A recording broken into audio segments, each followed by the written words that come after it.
خپل زندگی تیرا کا 50 کاله شپته کاله زه مړ شوم، پورا زندگی ما قرآن سره تعلق نو، ما پسې بچی روزانه زر قرآنونه ختمه، هیڅ فایده یې نشته،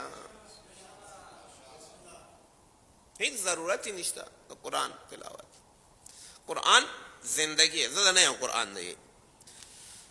هدل الف لام میم ذلک الکتاب لا ریب فیه هدل للمتقین. دا متقیانو لپاره مغفرت نه دی، متقیانو لپاره هدایت دی. یعنی قرآن څه شي لپاره راغلی؟ قرآن دی، زه نه یم. هدل للمتقین، متقیانو لپاره هدایت دی. اور دا متقی ته کله ونه ګران دی، یو دا متقی و چوک څنګه جوړیږي؟ قرآن کې خو ټول ذکر د متقیانو دی، متقی تقوا اور بل لیار شتاونه څنګه قرآن متقینو لپاره هدایت دی.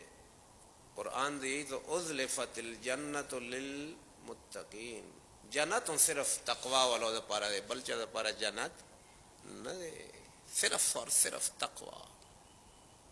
نور دین علاوہ 400 آیتونه دی قرآن مجید کې، داغه کې تقوا ذکر دی. د مو ذهن باندې لګوي د ټکه درون دی تقوا والا، چوک ته متقی، آسان خبر ہے متقی چوک تے.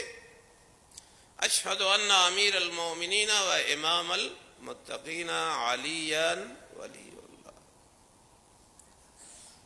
متقیان اغدی سدچا امام علی دے،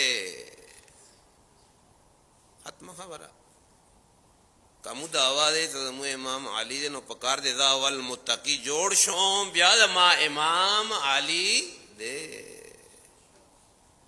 علی دا گناہگارو امام نہ دے، علی دا فاسقانو امام نہ دے، علی دا مشرکانو امام نہ دے، علی دا بدعتیانو امام نہ دے، علی دا دین کے بدلیے کا ان کیو امام نہ دے، علی دا دین دشمنانو امام نہ دے، علی دا جاہلانو امام نہ دے، علی ممبر نہ گمراہی پہلا ان کیو امام نہ دے. اشہد ان امیر المؤمنین و امام المتقین.